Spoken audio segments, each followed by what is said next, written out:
Multi starrer అంటే నిజంగా మనం చాలా సినిమాలు చూసాం. ముఖ్యంగా మన తెలుగులోకి వచ్చేటప్పటికి మల్టీ స్టారర్ అంటే త్రిబుల్ ఆర్ అనే చెప్పాలి. 2 వర్గాలు, 2 సామాజిక వర్గాల మధ్య ఉండేటువంటి ఒక ఆధిపత్యం. అటు ఎన్టీఆర్ గారు, ఏఎన్ఆర్ గారు, ఆ తర్వాత చిరంజీవి గారు, బాలకృష్ణ గారు ఒక రేంజ్లో ఫైట్ ఉండేది. వాళ్ళిద్దరు కుటుంబాల నుంచి ఒక దగ్గరకు వచ్చి, ముఖ్యంగా చిరంజీవి గారు వారసుడిగా రామ్ చరణ్ గారు, ఎన్టీఆర్ గారు వారసుడిగా అటు జూనియర్ ఎన్టీఆర్ గారు, వీళ్ళిద్దరూ కలిసి చేసినటువంటి సినిమా త్రిబుల్ ఆర్. దాన్నే మనం మల్టీ స్టారర్ అనుకునేవాళ్ళం. కానీ దానికి మించిన మల్టీ స్టారర్ ఇప్పుడు రాబోతుందని చెప్పాలి. నిజంగా ఐ ఫీస్ట్ అనే చెప్పాలి. ఎందుకంటే ఈ సినిమా అనౌన్స్ అయ్యిందని తెలిస్తే గనక, నిజంగా అది నిజం అయ్యి ఉంటే గనక ఇంకా మీరు ఊహించుకోండి ఈ రేంజ్లో బజ్ ఉంటుందో. అదే పవన్ కళ్యాణ్ గారు ప్రభాస్ గారి కాంబినేషన్లో లోకేష్ కనకరాజు ఒక సినిమాని తీయటానికి ప్లాన్ చేస్తున్నారట. ఇది ఏంటి అనేది కొంచెం డీటెయిల్గా చెప్తాను, లాస్ట్ వరకు చూడండి. లోకేష్ కనకరాజు గారు మనకు తెలుసు. ఆయన రీసెంట్గా చాలా సినిమాలతో మనకి ఒక రేంజ్ ఎలివేషన్ ఇచ్చారు. రజనీకాంత్ గారిని కావచ్చు, ఈయన సూర్య గారిని కావచ్చు, కార్తీ గారిని కావచ్చు, జైలర్ కానీ, ఇలాంటివి. అంటే అలాంటి సినిమా తీసినటువంటి లోకేష్ కనకరాజు నుంచి ఒక ఇలాంటి కాంబినేషన్లో వస్తుంది అంటే, అది కూడా తెలుగు నుంచి ఒక సూపర్ స్టార్స్, ఒక పక్క పాన్ ఇండియా సూపర్ స్టార్గా ప్రభాస్ గారు, ఇంకొక పక్క పవర్ స్టార్ గారు, అటు పొలిటికల్గా అటు రాజకీయంగా కూడా ఆయన ఒక ట్రెండ్ సెటర్ అనే చెప్పాలి. వీళ్ళిద్దరి కాంబినేషన్లో రాబోవడానికి ఒక స్టోరీ కూడా సిద్ధం చేశారట. అయితే వీళ్ళిద్దరికన్నా ముందు తమిళనాడులో కమల్ హాసన్ గారు రజనీకాంత్ గారితో కలిసి ఆ స్టోరీని తీయాలి అని చెప్పి అనుకున్నారట. కాకపోతే అది సెట్ అవ్వనట్టుగా ఉంది. దాని మీద అనౌన్స్మెంట్ కూడా వచ్చింది. బట్ ఎందుకో హోల్డ్ చేశారు. ఎందుకో మరి సెట్ అవ్వట్లేదో, కుదరట్లేదో, మరి వాళ్ళు వద్దన్నారో తెలియదు, కానీ వద్దని ఆ పక్కన పెట్టారట. ఆ స్టోరీ ఇప్పుడు ప్రభాస్ గారికి, పవన్ కళ్యాణ్ గారికి నేరేట్ చేసినట్టుగా తెలుస్తోంది. అందుకని దానికి పవన్ కళ్యాణ్ గారు కూడా ఓకే చెప్పారని, ప్రభాస్ గారు కూడా డబల్ ఓకే చెప్పారని.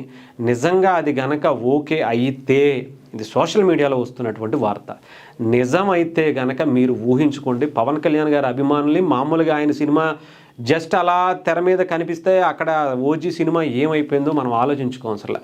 Because of OG cinema story ఇది అదే అని మనం పక్కన పెడితే, ఓజీలో సుజిత్ డైరెక్ట్ చేసినటువంటి, పవన్ కళ్యాణ్ గారిని డైరెక్ట్ చేసినటువంటి ఆ సీన్లు చాలు. పవన్ కళ్యాణ్ గారు దాంట్లో యాక్ట్ చేశారా లేదా చాలు, అంతే. సినిమా ఒక రేంజ్లో హిట్ కొట్టింది. ఇప్పటికీ ఆ వైబ్స్ ఇంకా ఈ తెలుగు స్టేట్ నుంచి కావచ్చు, లేదంటే మన ఇండియా నుంచి తగ్గక ముందే ఇలాంటి ఒక బజ్ వస్తుంది. మీరు ఆలోచించండి. పవన్ కళ్యాణ్ గారిది ఆ స్థాయిలో ఉంటే, ఇంకా ప్రభాస్ గారి గురించి ఈవెన్ పవన్ కళ్యాణ్ గారే చాలా సందర్భాల్లో చెప్పారు, నాకన్నా పెద్ద స్టార్ ప్రభాస్ అని చెప్పి, రామ్ చరణ్ అని ఇంకొకళ్ళని ఆయన అంత తగ్గి మాట్లాడేటువంటి వ్యక్తి.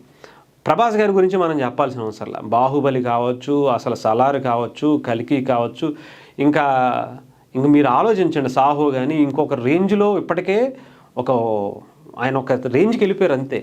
ఆయన ఫ్యాన్స్ మాత్రం మామూలుగా ఉండదు. ఎస్పెషల్లీ మన తెలుగు రాష్ట్రాలను పక్కన పెడితే, ఇక్కడ ఎలాగో ఆయనకి ఒక రేంజ్ ఫ్యాన్స్ ఉంటారు, బట్ ఇండియాలో ఒక రేంజ్ అభిమానులు సంపాదించుకున్నారు.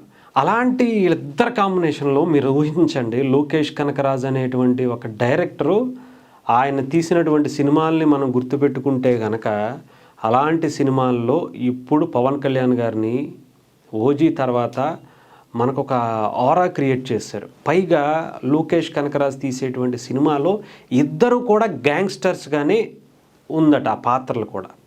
మరి అది కనుక ఓకే చేసి అనౌన్స్ చేస్తేనే నాకు తెలిసి ఆ అనౌన్స్మెంటే బ్లాస్ట్ అయిపోద్ది. ఆ రేంజ్లో ఉంటుంది.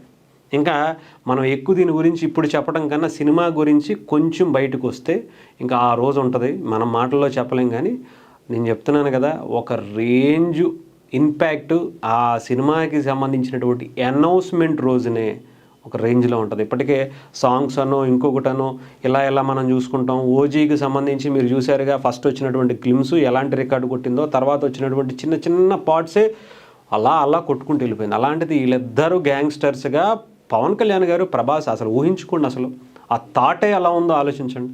ఇంకా అలాంటి వీళ్ళిద్దరూ కలిసి లోకేష్ కనకరాజు లాంటి అసలు ఆ ఎలివేషన్స్ ఇచ్చేటువంటి ఆ డైరెక్టరు, వాళ్ళిద్దరూ కనుక చూస్తే ఆ తెర మీద మీరు ఊహిస్తేనే మనకి ఏదో రకమైనటువంటి పూనకాలు తెప్పించేస్తాయి.